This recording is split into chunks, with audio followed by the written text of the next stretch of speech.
राजस्थान के सभी मेरे देवासी समाज के नौजवान साथियों को, युवाओं को, माता बहनों को, बुजुर्गों को, सबको मेरा हाथ जोड़ करके राम राम। जय भोलेनाथ, जय गजानन जी महाराज, जय बजरंगबली, जय जगदम्बे माँ। देवासी समाज की जय हो। साथियों, राजस्थान के इतिहास में ही नहीं अभी तो पूरे भारतवर्ष में देश आज़ाद होने के बाद में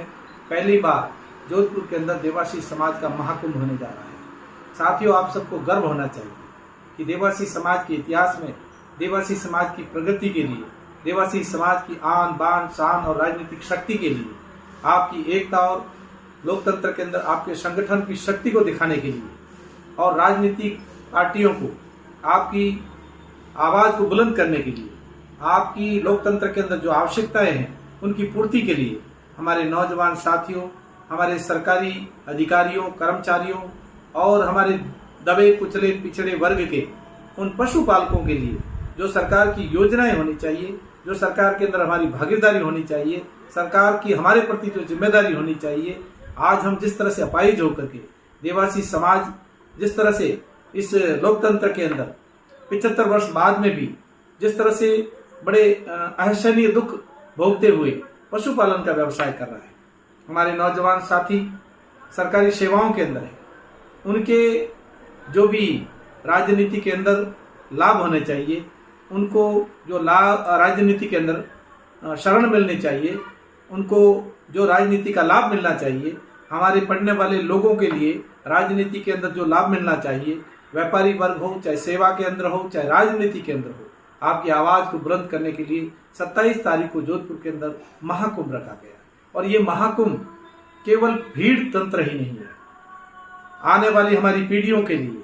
आप लोगों के लिए एक चेतावनी के रूप में और एक संगठन के रूप में शक्ति का प्रदर्शन है। और लोकतंत्र के अंदर कायदा है, भगवान श्री कृष्ण ने कहा था, संघे शक्ति कलयुगे। कलयुग के अंदर जो संगठन में रहेगा, जो एकता में रहेगा, जो भी समाज एकता के अंदर रहेगा, उनकी शक्ति बनेगी। और वो हर तरह से, चाहे वो राजनीति में हो, चाहे व्यापार के अंदर हो, चाहे सेवा के अंदर हो, चाहे किसी भी क्षेत्र के अंदर हो, लोकतंत्र के अंदर अपने आप को वो लोकतंत्र के अनुरूप पाएगा। साथियों, आज का जो परिवेश चल रहा है, हमारा पशुपालक वर्ग का समाज हजारों किलोमीटर दूर, हमारी माता बहनें बिना किसी अपने बच्चों की परवाह किए, उनके जीवन की परवाह किए, जिस तरह से हमारा पशुपालक समाज आज हजारों कोस दूर तक जा करके संकट के साथ में खेलते हुए नदी, नाले, पेड़, पर्वत और रास्तों को चीरते हुए, पर्वतों को चीरते हुए, अनजान रास्तों के ऊपर चलते हुए, एक खाली दिशा की तरफ बढ़ते हुए वो जो यातनाएं झेलता है, हमारी माँ बहनें जो रास्ते में चलते हुए, बड़ा दुर्भाग्य है कि 75 वर्ष के बाद में भी हमारी आज भी ये स्थिति है कि हमारी माताएं बहनें जिस वक्त गर्भावस्था के अंदर होती है, उनको पैदल अपने सामान को ढोते हुए चलना पड़ता है। और बड़े दुख का विषय है कि जब प्रसव होता है तो प्रसव के कुछ घंटों के अंतराल के अंदर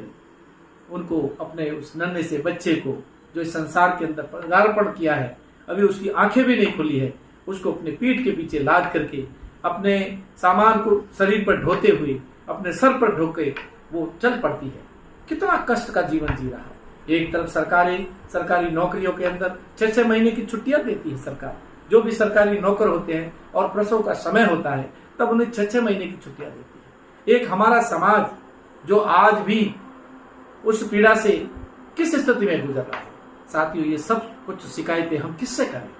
लोकतंत्र के अंदर कायदा है कि आपकी बात को समझने के लिए सरकारों को आपके प्रति जिम्मेदार बनना चाहिए,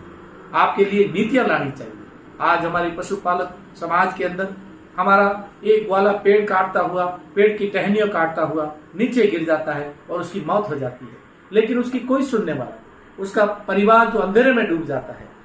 तो ये सारी चीजें और उसके पूरे परिवार का भरण पोषण किस परिस्थितियों के अंदर होता है? क्या देवासी समाज का बंधु पशुपालन का धंधा सिर्फ अपने पेट के लिए करता है? नहीं, वो इस राष्ट्र के लिए काम करता है, सही मायने में इस देश के लिए काम करता है। कष्टों के अंदर वो जरूर चलता है, जीवन यापन करता है, लेकिन किसके लिए करता है? आज हम और हमारे पूर्वज सिर्फ इसको अपने तक ही सीमित रख करके चल दिए, और इसीलिए हमारे अंदर शिक्षा की कमी रही, और शिक्षा की कमी के कारण हम हर क्षेत्र के अंदर पिछड़ गए। लेकिन साथियों, अब समय आ गया है आवाज बुलंद करने का, समय आ गया है लोकतंत्र की भागीदारी का, समय आ गया है अपनी उच्च नेतृत्व शक्ति के दिखाने का, समय आ गया है आपकी शक्ति को दिखाने का। और जब तक लोकतंत्र के अंदर आप अपनी शक्ति नहीं दिखाते हो, उसका प्रदर्शन नहीं करते हो, रोडों के ऊपर नहीं उतरते हो, इकट्ठे होकर के सर नहीं गिराते हो, तब तक आपको कोई मानने वाला नहीं। क्योंकि मारवाड़ी में कहावत है, बोले जन्ना बुबड़ा बके नहीं तो मजीतिया भी पड़ा है।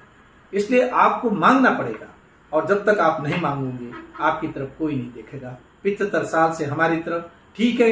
कुछ रूप में देखा, लेकिन वो हमारे लिए पर्याप्त नहीं है। जिन पार्टियों ने छोटी मोटी हमारी कद्र की है उनको धन्यवाद है, लेकिन आज के जमाने में हमारी जो कद्र होनी चाहिए, जिस तरह से अन्य समाज राजनीति कर रहे हैं, अन्य समाजों के अंदर जिस तरह की अपने समाज के प्रति जिम्मेदारियां और राजनीति में भागीदारी, प्रशासनिक व्यवस्था के अंदर, राजनीति के अंदर उच्च पदों के ऊपर जिस तरह से उनके लोग आज पहुंच गए हैं, आज वो समाज सुख का अनुभव महसूस कर रहे हैं। लेकिन हमारा समाज एक छोटे से छोटे काम के लिए भी साथियों आज भी हमें याचक की तरह से उनके पीछे पीछे घूमना पड़ता है। और आज के इस परिवेश के अंदर, और इसमें कहने में कोई दो राय नहीं है कि भ्रष्टाचार के इस जमाने के अंदर इस देवासी समाज का जीवन बहुत मुश्किल हो गया है। देवासी समाज के लिए हमारा राजनीति के अंदर वर्चस्व होना चाहिए। हमारे राजनीति में जो लोग हैं उनको प्रश्रय मिलना चाहिए, उनको सहायता मिलनी चाहिए। लेकिन आज होता क्या है साथियों, एक इस पार्टी से दिया जाता है, एक इस पार्टी से टिकट दिया जाता है। लोकसभा में हमारा कोई ही नहीं है। आज पूरे राजस्थान विधानसभा के 200 सीटों के ऊपर